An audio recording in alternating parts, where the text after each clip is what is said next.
Hi, everybody. This is Joe Firestone for Empowering Democracy.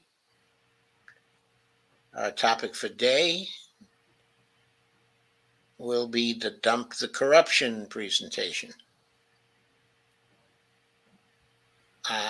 This is actually the first time we'll be presenting the Dump the Corruption argument in full. We previously were using a Dump the Incumbents argument. The two are very similar, but from here on in, we'll be doing Dump the Corruption because that's really what it was about anyway. With me tonight is Gregory Mallard of Revolution Evolution on Facebook, and YouTube. And Greg has been here, stepped away for a moment. While I started the show, I'm gonna wait for him to come back. If it doesn't take us too long. I'm expecting Dee Pierce of Around the World with Brandy and Dee to be joining us in just a minute. We have one comment from Kay Ryan. Hey, Kay, nice to see you tonight. So, since time is a-fleeting, and since Greg is live, but has stepped away for a moment,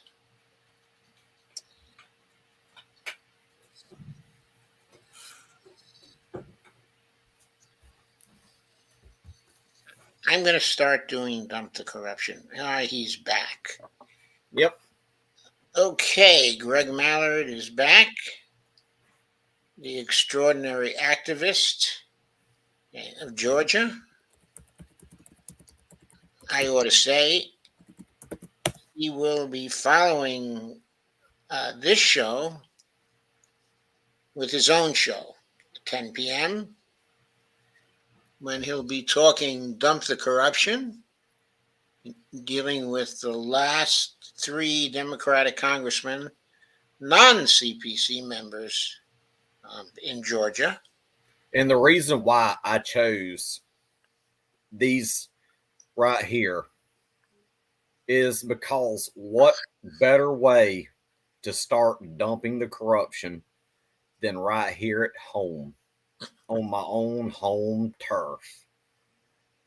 I've felt that the 5 Democrats that are elected to Congress right here in the state of Georgia, they need to be exposed for the PAC money, and if they don't pass the litmus test, not supporting them, don't even vote for them. Vote for somebody who is not corrupt in all. Yes, vote for someone who passes the litmus test. There will be some candidates who pass the litmus test, and those are the people we should be voting for. Now, it may seem, as we go over more and more Congress people here, that the only people who pass the litmus test are third-party people. Well, our litmus test was not designed explicitly in mind. But the major party people can always change and pass the litmus test. But the way they'll have to do it is to give up the big money that they've been taking. Okay. But they can right themselves, okay, with the litmus test. It is not impossible. They just have to stop doing what they're doing now and do something else. So let's get into the argument for dump the corruption.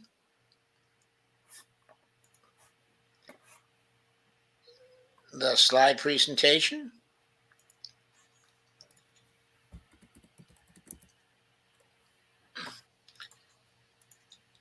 The outline of the argument is that money is corrupting Congress by using, its oligarchy, that is the oligarchy within Congress, the power structure within Congress, to stop a whole range of bills benefiting the people. We need a quick way for voters to get the money out. We need a way that's not going to take a generation, that's not going to take 15 years or 10 years. We need a way that's going to get the money out of the two houses of Congress in a very short time. Just 3 cycles for the Senate and maybe even 1 cycle for the House. It depends on how we build our movement, and it depends on how people actually vote. But the House can be cleaned up in a single election if we're willing to do it. Hashtag dump the corruption is the way to do it because it breaks the oligarchy in Congress. It sweeps out the people who are in the leadership of Congress because all of them are taking the money. We'll look at the advantages of dump the corruption. We'll look at the disadvantages and objections.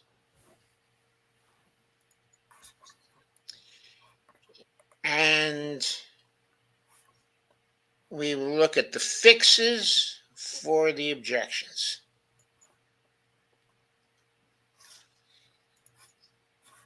What we first want to note is that donor money stops change. Okay, and by the way, Greg, anytime you want to stop me here, please feel free to comment and to break in. Big donor money from corps, from PACs, from party committees, from rich individuals, families, and groups is taken by all senators, by most of the representatives, by the President of the United States, and most of the major party candidates. This may be somewhat less true at the state level, but at the national level, it's true for almost everybody, maybe everybody. One thing we're doing is investigating the members of the CPC right now and seeing if any of them can pass the litmus test. And like me, starting out at home with the congressional representation that's right here in my own state. Yep. Now, I should make clear that terms I've mentioned here at the start, the corps, the PAC, the party committees, the rich individuals, the families and groups, the groups are people who get together to make independent expenditures. Those are the super PACs, so-called. They are groupings where a set of individuals can collect as much money as they want on behalf of a candidate, on behalf of an issue, and they can spend as much money as they want. there is no limit for the super PACs in terms of what they can gather up and what they can spend.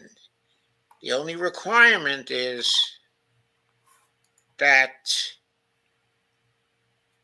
they do not coordinate with the campaigns for election. They can work on behalf of candidates, all right, but they cannot coordinate with the campaigns of the candidates.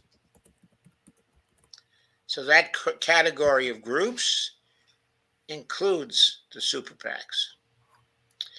Going on, the money guarantees access to and very often has great influence on incumbents and candidates challenging them. That influence, when combined with key rules and procedures in both houses of Congress, prevents bills donors are opposed to from getting to the floors of the House and Senate and thereby getting votes in those chambers. And it also prevents, finally, the bills from getting to the president's desk. And notice, that's what the people want to do. That's what the donors want to do. They don't want bills getting to the president's desk where he has to decide whether to sign or not to sign. They don't want to put him in a situation where he's accountable. And that applies to donors of both parties. They don't want them to be accountable to the people. They only want them to be accountable to themselves. Okay, together, these rules and procedures, okay, and the money form an effective block on what the majority wants becoming law and making the changes the country desperately needs. Here's a little picture. And thanks, are due to Jimmy Sunderland for this picture, who I previously worked with when she was with, when I was with KRTD Media. And you see the oligarchy dollars put into the piggy banks of the Congress people, and then enter the Capitol in that way. And the benefit bills for civilians, which are being considered, are thereby stopped.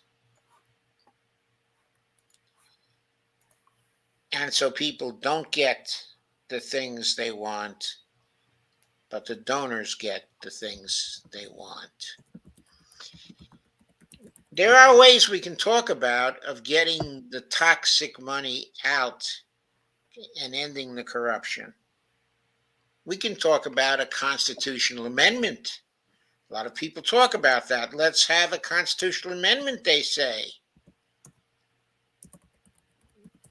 But a constitutional amendment takes too long. We need a Congress that will be accountable to the people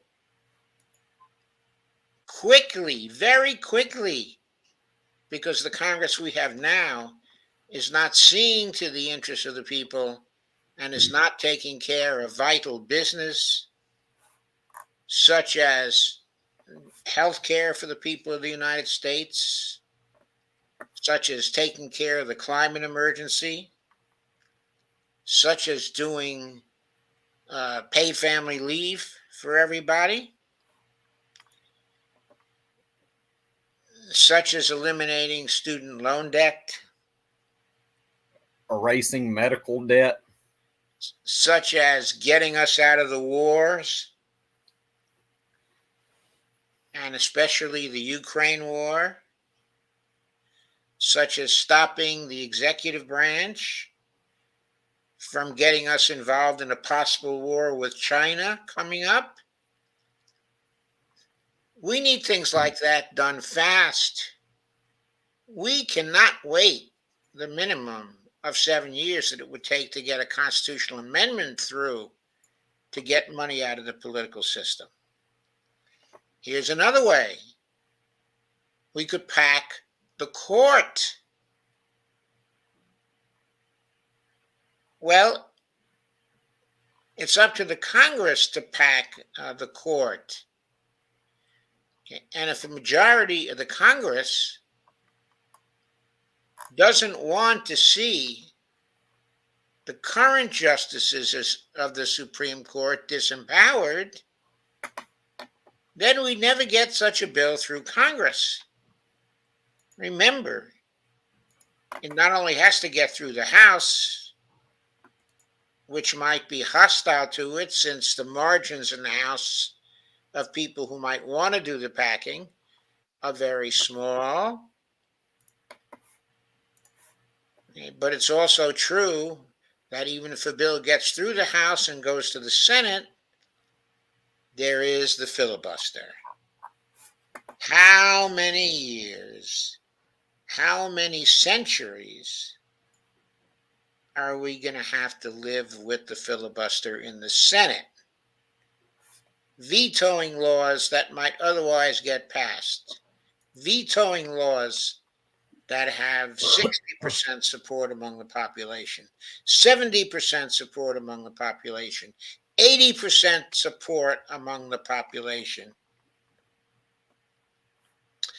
What about passing new campaign finance laws incorporating the exceptions clause of Article 3, Section 2, Clause 2 of the Constitution?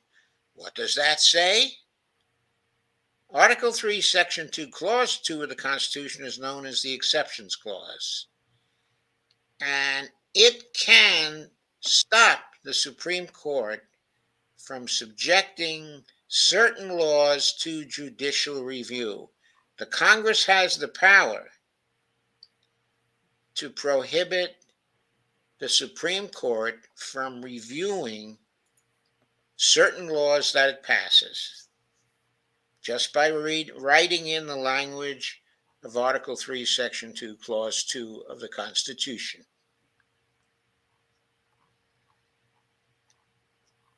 Once that is done, of course, if we could do it. Is that your phone or my phone? That was mine. Okay.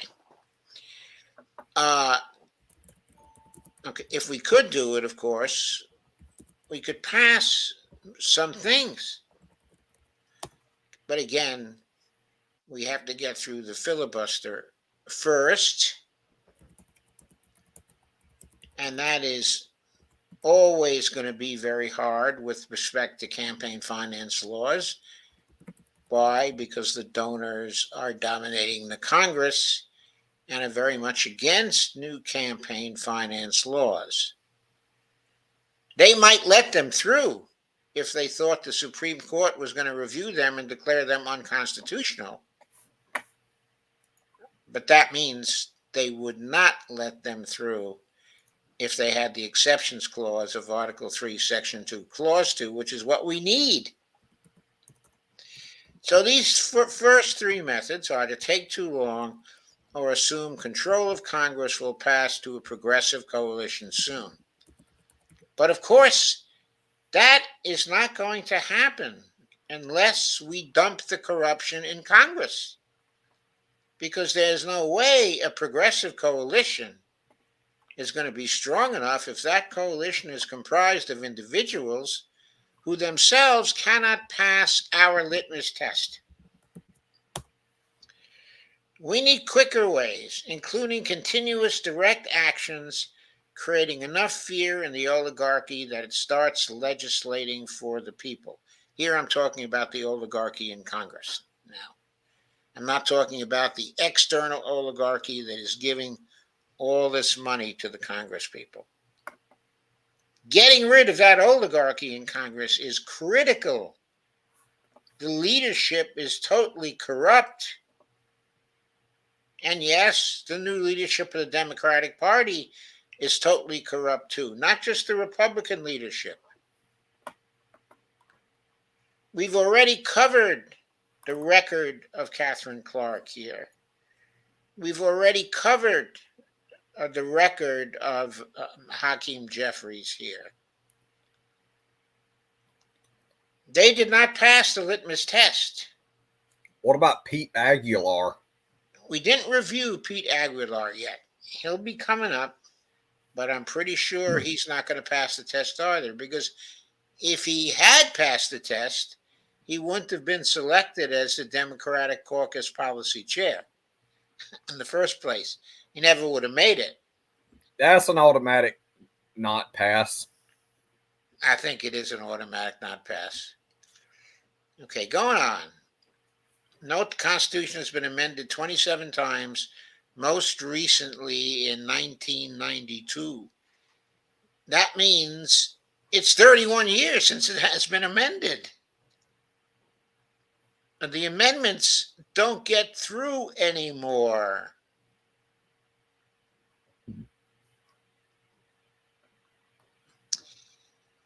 Okay, this is an old slide. It says, tired of your elected congresspersons and senators taking corporate money, then it's time to hashtag dump the incumbents.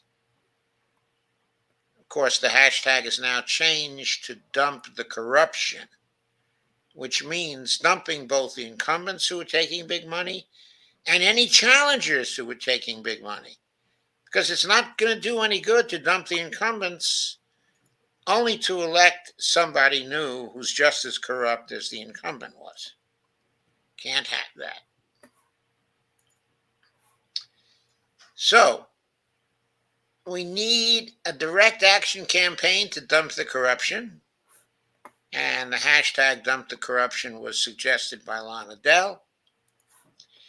Simple idea. A campaign for the public to express its anger and desire for change in the Congress and other lawmaking bodies by following a general rule of action in the 2024 round of primary and general elections at all levels of government.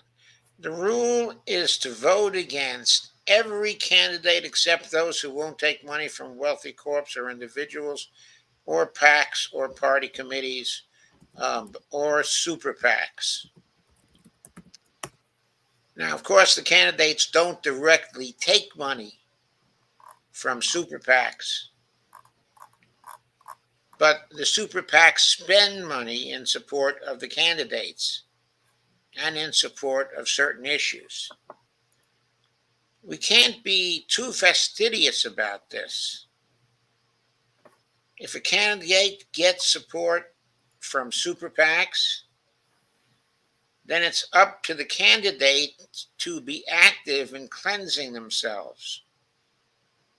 They need to estimate how much money has been spent in their behalf, and they have to get out in public and they have to repudiate all those ads supporting them because they were ads bought not by the campaign and not even by PACs in support of the campaign, but by super PACs in support of the campaign.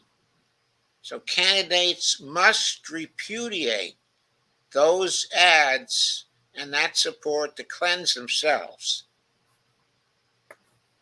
If they don't do that, then they must be replaced.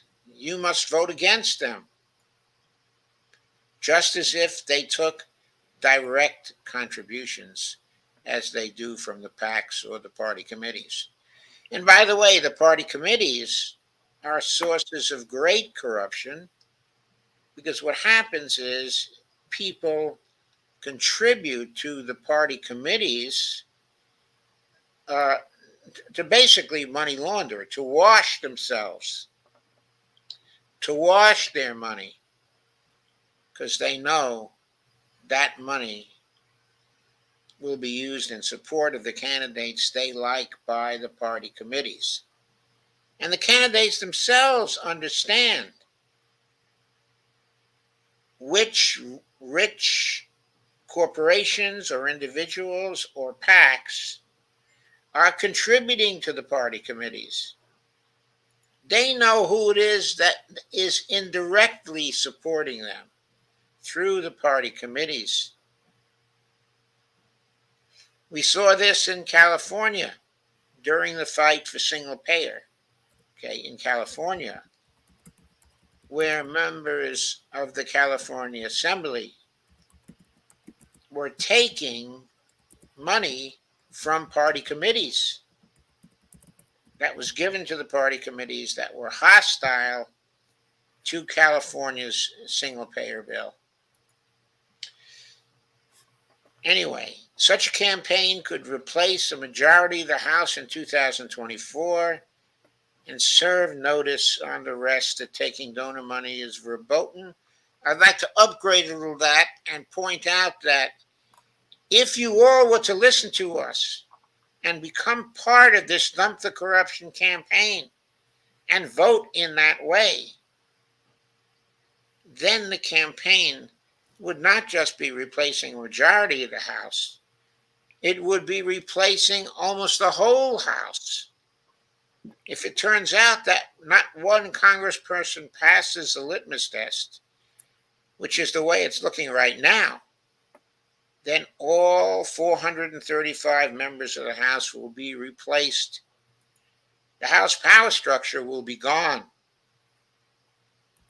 There will be no one coming into the House who will have taken any big money. If you act according to the rule that we will shortly give you.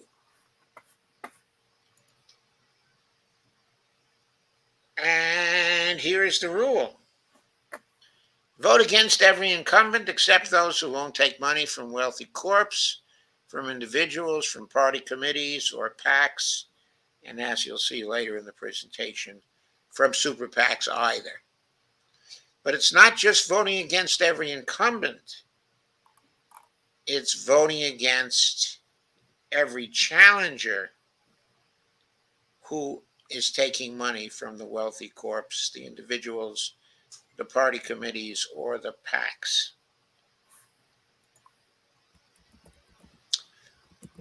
If 50% of the Senate incumbents and most candidates running for the House were to be defeated, that would be a wake-up call for 2026 and future elections.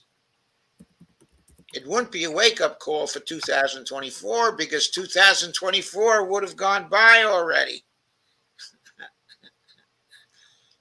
That experience would be delivering the wake-up call for 2026 and for future elections. And when I say 50% of the Senate incumbents and most candidates were to be elected, that is directed really towards the Senate, because only 1/3 of the Senate has to vote in any election. So in 2024, the most we'd be able to defeat is 33 senators. But don't worry, if all 33 senators that are running got beat, that would be a wake-up call for the Senate. And if everybody in the House were to be defeated, that would be a wake-up call for the House. It would send a clear message that big donor money is toxic for one's campaign because it is becoming increasingly unacceptable to the public. The same message could be sent at all levels of government and would be if the litmus test were used. When the new group of incumbents took office in 2025, all would be on notice that oligarchy in Congress was ending. The oligarchy in the House would have already been defeated in the election of 2024. And a lot of the oligarchy in the Senate would have fallen also, but we cannot guarantee, of course. Well, actually, we can guarantee that if Chuck Schumer is running in 2024, as we expect he will. Actually, he ran in 2022. So that's going to be Kirsten Gillibrand up next for New York. Okay, then it will be Kirsten Gillibrand who will be out, but I don't consider her a part of the oligarchy in Congress. But uh, if Schumer is there, I suppose I forgot that he just ran and won. So that means we could not end Schumer's presence because he would remain. On the other hand, if 1/3 of the senators are defeated, including 1/3 of the Democratic senators, okay, who were running, that would be a wake-up call, and we might end Schumer's power as well, because he would be held responsible for the defeat of those Democrats. And people would wonder, shouldn't we put in a new majority leader who is not tainted by big money? I mean, Schumer is the big money king of the Senate. He's making decisions that put huge amounts of money in the pocket, okay, of Amy McGrath in Kentucky over Charles Booker, over Charlie, somebody that was for Medicare for all, and for the Green New Deal, which would help the people of Kentucky in a great way. He was also the reason why he advocated for Medicare for all was because of the coal workers up there that have succumbed to black lung illnesses. Yes. Charlie Booker was a great candidate. He came within a few points of winning the primary, in spite of the fact that Chuck Schumer had given Amy McGrath $80 million for her. And she was a conservative Democrat like Joe Manchin. Exactly. And of course, instead of voting for Republican light, the voters of Kentucky decided to vote for Rand Paul. And so he got reelected. He needs to. If I were Charles Booker, I would be moving to John Yarmouth's district and running for Congress there. Yeah, that would make sense, of course. But I suppose Charlie Booker is going to try again when he gets an opportunity. Okay, anyway, we don't know whether we could end the oligarchy in the Senate as a result of the election of 2024, because only 1/3 of them are standing for election. But what we could do is to elect 33 senators who weren't taking any big money. And believe me, that would change the Senate profoundly, even in 2025. Many of the old guard committee chairs would have been defeated. A new House leadership and team would be in charge if we were voting dumping the corruption. So, many of the new senators, I imagine all 33 of them, would be for getting rid of the filibuster.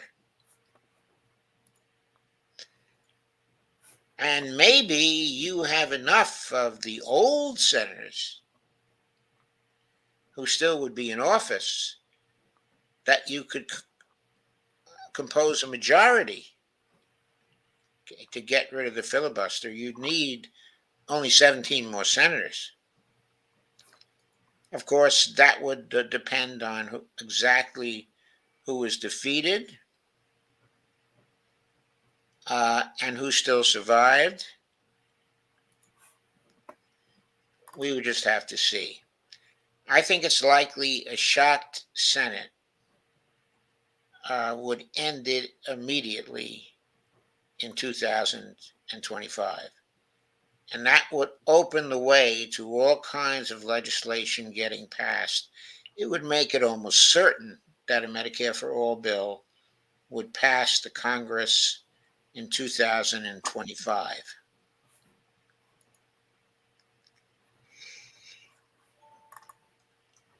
And this is exactly what I thought the brand new Congress organization was supposed to be like about in Justice Democrats, but we see where they've gone. And we also see that they did not have a litmus test. They should have had a litmus test from the beginning, like we do with Dump the Corruption. Okay, exactly. And that's a way. Now, some people are going to come and tell you, for example, Sappy Sabs has said this, that, well, this is just what brand new Congress tried. No, it's not, because brand new Congress did not have a litmus test, and brand new Congress was not trying to start a national campaign based on this litmus test. And the objective of brand new Congress was not really to elect a brand new Congress. It was to elect some new people who would be good representatives. What our objective is to get a brand new Congress by defeating everybody in the old Congress, virtually everybody, if not everybody. That is not an ambition that brand new Congress had, because they didn't use a litmus test. I mean, had they used the litmus test, they would have been a hell of a lot more successful. Yeah, I think they would have been, because they had some money to start with to help. In our situation, we don't have any of that kind of support. We're just doing it strictly from the bottom up, strictly grassroots. In this graphic, also due to Jimmy Sunderland, the donor money is poisoning everything. You see, it releases poison gas that is toxic. It's toxic for the people. So far, it hasn't been toxic for the Congress people. What we're trying to do with our campaign is make it toxic for the Congress people. Advantages: quick shock and disruption. Compared to other methods of getting change, this one, strengthened and fueled by an array of continuous policy-oriented actions of other kinds, along with general strikes, promises to be much quicker than other methods of seeking change. And quick is what we need, since we probably have only 2 or 3 years to get on top of the climate emergency. And of course, we need to have Medicare for all yesterday. And about the climate emergency and how quickly we need to respond to it, we have the IPCC adaptation report released just last year, which is pretty clear that we have no more time left, that we have to get on the road of defeating the climate emergency right now, and they're still diddling and dawdling in Congress with respect to that, in Washington, D.C., with respect to that. The only way to get them moving is to kick butt. And dumping the corruption by dumping the incumbents and other candidates taking big donor money in very large numbers is what we need to do to shock and disrupt our legislative systems and change them across the nation. Here's another advantage: bottom-up change. Isn't this what Bernie says? Change never happens from the top on up. From the top on down. It always happens from the bottom on up. What we're saying is this is change from the bottom up. This method is not about the individuals in Congress. It is about changing the congressional system, changing it quickly, changing its rules, changing its power structures, and its way of doing business by getting new people in it who are not beholden to big donors and who will want to democratize the Congress. By this, I mean creating rules and structures that will greatly increase the influence of backbenchers and newbies who want to introduce new legislation and get floor votes for it. Why is this important? Well, consider you're voting for representative yourself. You're voting for 2 senators yourself. Every cycle, you get to vote for 2 senators and for 1 congressperson. Well, maybe you get to vote for only 1 senator because they're out of sync. But you get my point. You're voting both for the Senate and you're voting for the House. Don't you want your senator that you just voted for to have influence in Congress, to represent your voice, okay, in Congress? When you have a power structure in the party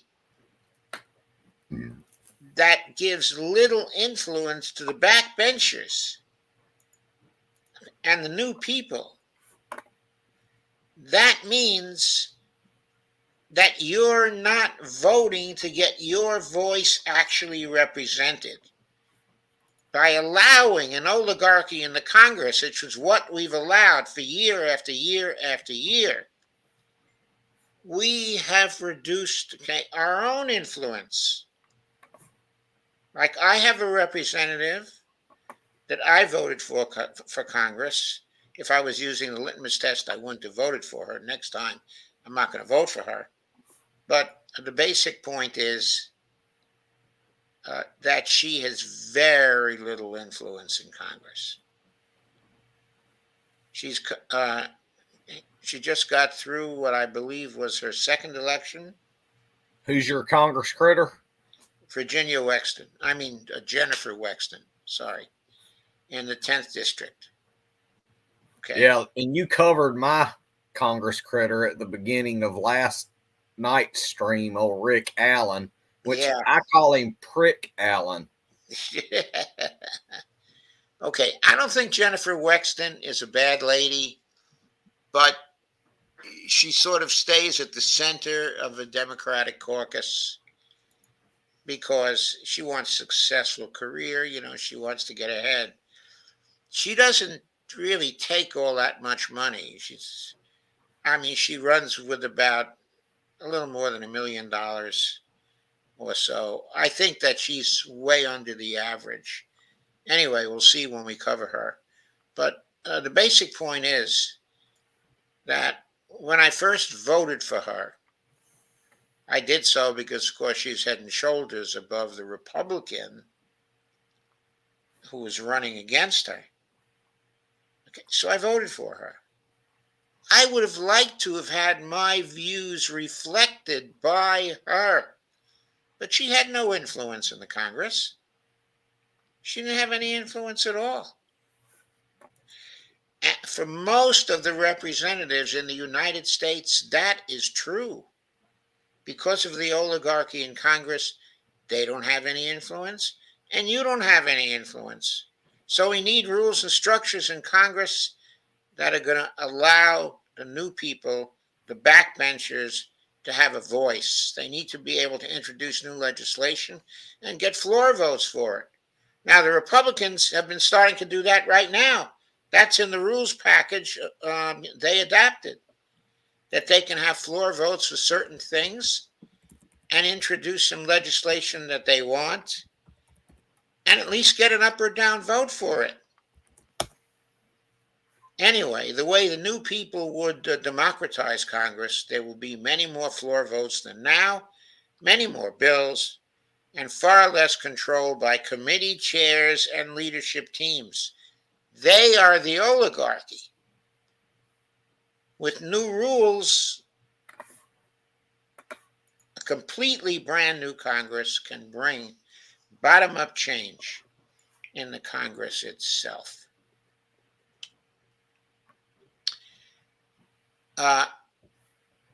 Okay, the Dump the Corruption campaign could also bring bottom-up change to presidential re-elections.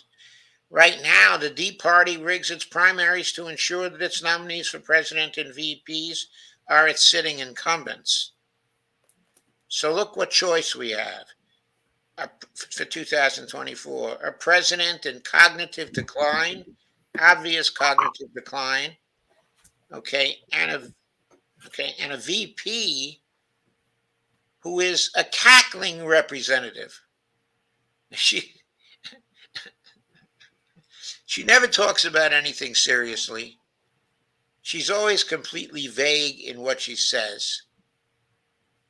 And when she does interviews with people, she's not serious. Those are the Deep Party choices that they're rigging right now. Dump the corruption would introduce a bias against that if its incumbents were taking big money, which they are, and would produce a cadre of voters who would be voting for other than the DNC choices. Our voting choices have been coming from the top down, not from the bottom up. The primaries were supposed to ensure that things came from the bottom up, but they've corrupted the primaries over a period of time with the big money. The litmus test could uncorrupt them.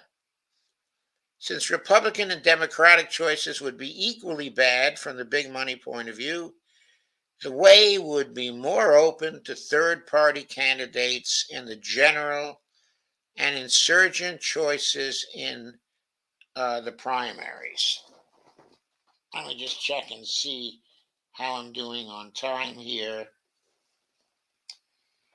It's about 9:47, so I'll be stopping soon. I think I'll stop this halfway through, which we just about are, Greg. And I'll do the remainder of it on Thursday. And talking about Joe Biden, he voted in favor in the Senate for a disastrous crime bill in the early 1990s. And that same crime bill that he voted for, which got passed into law, signed into law by Bill Clinton, was enforced in California by then Attorney General Kamala Harris. Yes. We should also say about Joe Biden, which is often forgotten, is that he was instrumental when he was in the Senate in taking away bankruptcy protection from credit card holders. You are unable to discharge your credit card debt, in bankruptcy, thanks to Joe Biden and other people who voted along with him. He, of course, was always known, as the senator from Delaware, from a state that largely supported the banks, and the credit card companies. So that's what we got from him as a result. A big barrier to bankruptcy that cleans the slate for people who need it. That was a terrible thing to do, and in large measure is responsible for the medical debts we have now, that people have. It's in large measure responsible for the student loan debts, because student loan debts were protected also, in the same way. You can't discharge your student loan debts in bankruptcy. So, since Republican and Democratic choices would be equally bad, the way would be more open to third party candidates in the general and insurgent choices in primaries. Here, giving third parties a chance. Polling shows that many Americans are unhappy with the two-party system. Ranked choice voting is becoming more popular to change that situation, but hashtag dump the corruption will open up opportunities for third-party candidates in 2024. For voters who are left of center, a Democratic incumbent who has won a primary means they will have a difficult choice in the general election. Those voters are more likely to vote third party if they want to vote their consciences. and also stick with the dump the corruption idea. So that's about, let me see what I got in terms of time here. That's about, okay, this is slide 16. This again says dump the incumbents and must be changed, okay, to dump the corruption. I only see two parties up there I would support, which are like the Socialist Party and the Green Party. The other ones are like right wing parties. Yeah, the other ones are like right wing parties, but of course, this particular graphic was just made by people, grabbing the parties they encountered out of the air. Yeah. And there probably are more right wing parties than there are left wing parties because starting parties takes a little money, and the right wing parties have more money. But basically, third party candidates are relatively poor, and their candidates also often don't have big donor support. So if we dump the corruption, we're going to make it a lot easier for these third parties.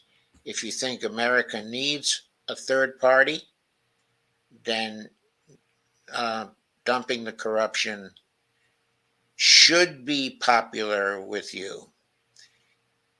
Okay, so I'm going to stop here.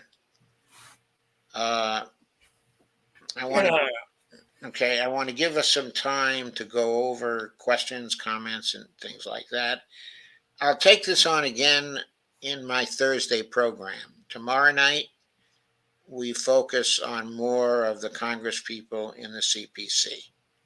And tonight I'm going to go over the final three of the Georgia Democrats who are members of Congress. And they are non-CPC members, so you don't have to worry about that there, Joe. So, and the reason why I picked these five, like I said at the starting of the show, is because if we're going to dump the corruption, we have to start by dumping the corruption and cleaning up our own backyards before we go elsewhere. That's why I've started with my own state, because I want a clean house here. Okay, Greg, I'd love it if you cleaned house there.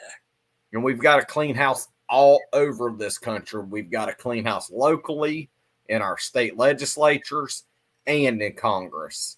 And that is what the Dump the Corruption is about. It's about a new broom sweeping clean.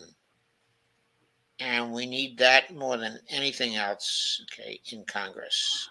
But I'm going to say goodnight, and I'm going to go ahead and get ready for my show, which is at 10 p.m.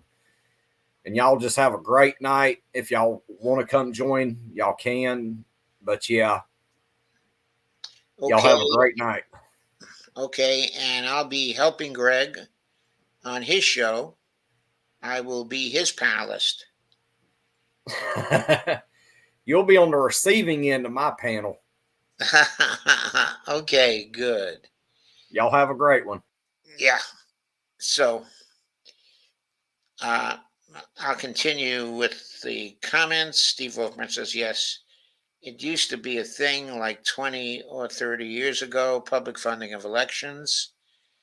Yeah, okay, it used to be a thing. It could be a thing again if we sweep the old out of Congress. We have a completely new set of Congress people who weren't taking big money. They might love to have public funding of elections. That's one of the things that might easily sweep in, because it would free the Congress people from having to chase money, spending most of their time chasing money. Steve Wolbrand says Jimmy is cool. Yep, Jimmy is sure cool. And Kay Ryan says, yes, Greg. And Greg says, Jimmy is awesome sauce. And Dolores says, hello, everyone. Kay says, filibuster needs to go now. Greg says, howdy, everyone. Steve Wolfbrand says, what was the last amendment? It's 55:02 now. I'm going to end at 10 sharp so you can go over to Greg's. Around the world with Brandy and D. And this is D commenting, says, hello, everyone. And Ghost Start is here. Person turquoise waving. Kay says, hi, D and Steve. Steve says, hi, Ghost Start.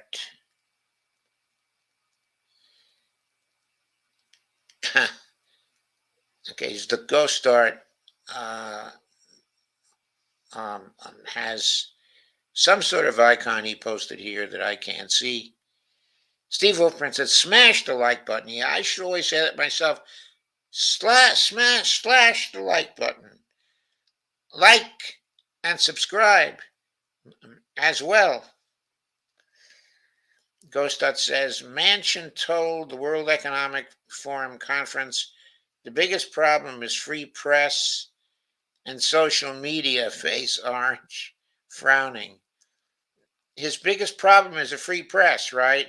So you know where he stands when it comes to democracy. He doesn't want any. Why not? So he can keep looting the public treasury, his favorite pastime. Kay Ryan says, I heard somewhere today that Biden now wants to get rid of the filibuster. Well, that's interesting. It would be very interesting if he did.